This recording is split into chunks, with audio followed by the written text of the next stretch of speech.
Now, from the Action 4 studios, Sports Director Clay Williams and Joe Bowling bring you the best in Valley High School football from the week past and for the week ahead. Highlights, analysis, and predictions from all across the Valley. It's time for Sunday Sports Extra.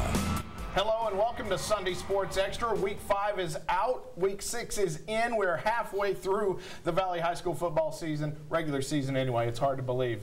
Once again, it is Action 4 Sports Director Clay Williams, along with Action 4 Sports Reporter Joe Bowling, and our special guest this week, Dennis Silva of The Monitor. Thanks so much for joining us. Appreciate you having me. Well, let's talk about, let's start with last night's game, shall we? San Benito and Brownsville Hanna. Hanna, of course, hadn't played a game in 3 weeks. They were rained out 2 weeks ago against Donna.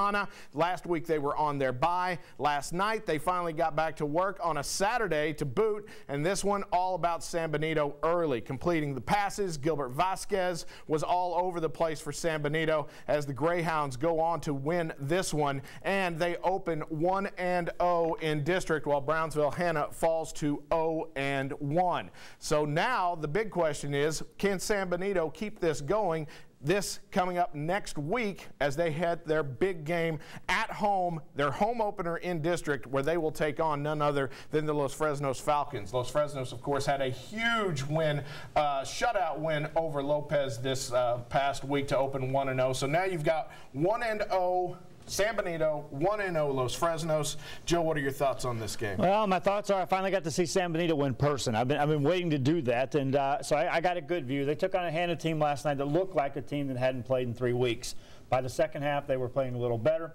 My thoughts, I wouldn't have picked San Benito going into this, but after seeing them last night, they're fresh, they're big, they can win, so I'm going to pick them to win. All right. Well, I mean, Los Fresnos has done what they've needed to do, Dennis. They've been close in the close games with good teams, and then they've beaten the teams that they've needed to beat straight out of the box like Lopez. It seems like they're ready to go against this San Benito team. Yeah, San Benito's been a pesky bunch, and they've played real well in spurts. They've been competitive, but I just think Los Fresnos, what they've been able to do and show in close games, them pulling those games out, I think that experience will help. All right. Well, so let's look at our picks for those then. As Joe is going with San Benito, Dennis is going with Los Fresnos, and I'm going with Los Fresnos as well in that one. So, but the other big game from Friday night, Harlingen taking on Brownsville Rivera, and what Harlingen was able to do was just basically survive with their defense. Their defense was all over the place as the Cardinals come up with a 17-10 win this past weekend. So now the question is, Harlingen, they get a 1-point win against Weslaco. They get a 7-point win against Brownsville Rivera. I think what we're starting to see here is that Harlingen is going to have to grind out just about every single game they play against good teams this year in the Valley, Joe. And when that happens, you depend on your program. And nobody's got better program history, tradition than Harlingen. That's kind of what they're going to have to depend on. Well, it is. And when you have a program like that and these kids understand what's expected of them, it's easier to look at kids in the eye crunch time and say, I need somebody to make a play. And when you got that mentality, someone usually does step up and make a play in a game that's winnable versus Rivera. You get against premium athletes where you got to make plays every play, all game, different story. But when you're a program, like I said, close game, look me in the eye, say, I need a play, somebody can step up and they'll make plays. So Harlingen gets the win. Your thoughts on the Cardinals this year, Dennis? You know, I think this is just one of those cycles where it's just a down year. They have, rebuilding, getting some guys in positions that are going to pay off in 2 or 3 years. It happens for every program. I think Harlingen fans may just be spoiled with success. They just seem every year to be right there. But this is one of those years I think they just, see who you got, build for 2 or 3 years. Not that it's a throwaway year, but that you'll be able to see some of the young talent, some of the up-and-coming talent, and then you'll be ready. Yeah, it makes sense. If you don't have playmakers, and a lot of the playmakers have either been graduated or are injured, and so Harlingen just making do, that seems to be what they're going to do. But hey, if there's a team that knows how to do that, win close games, win from coming from behind, it should be Harlingen. Meanwhile, Brownsville veterans have never beaten a Harlingen team at all, ever in their history. Now, granted, this is only their 3rd year of varsity play, but Brownsville veterans went into Harlingen into Bogus Stadium and got a big win against Harlingen South. Now, it wasn't it was a close game, but the defense made the difference in this one, coming up huge. And it all comes down to Brownsville veterans wanting respect. The Chargers felt that there were teams that looked down upon them from across the valley, and now they want to show that they're not just a Brownsville school. They can hang with anybody in the valley.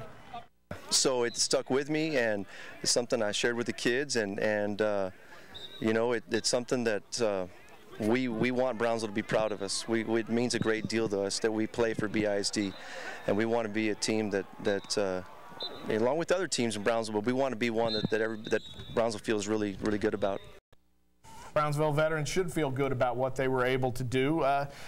Dennis, this is a program that has come from nowhere and has definitely become one of the teams you talk about when you talk about this 32 6A district. Yeah, they've done really well. I think just as far as establishing something quickly that they can build on, Coach Cantu has done a great job as far as building in the players, setting what he wants as far as the culture, and setting a standard there. I think when you look at Brownsville teams, they've got to be in the conversation as one of the top teams. So he's done a great job there in such a short amount of time. Well, Joe, now they take on Brownsville Rivera. This crosstown rivalry. Rivera, the toughest luck team we've ever seen. Are they the best 0-4 team ever? They're going to be the best 0-5 team if that plays out the way it will play out. And for them to go 5-5, which I think they will. If they lose this one, they'll go 5-5. But wow, what a showdown! But about Brownsville veterans and about Rivera, I talked to players in years past from districts that used to play in the Brownsville area. Players used to look at that and say, "Just run the table in Brownsville, we're in the playoffs." Can't say that anymore. Not with veterans, not with Rivera playing they are.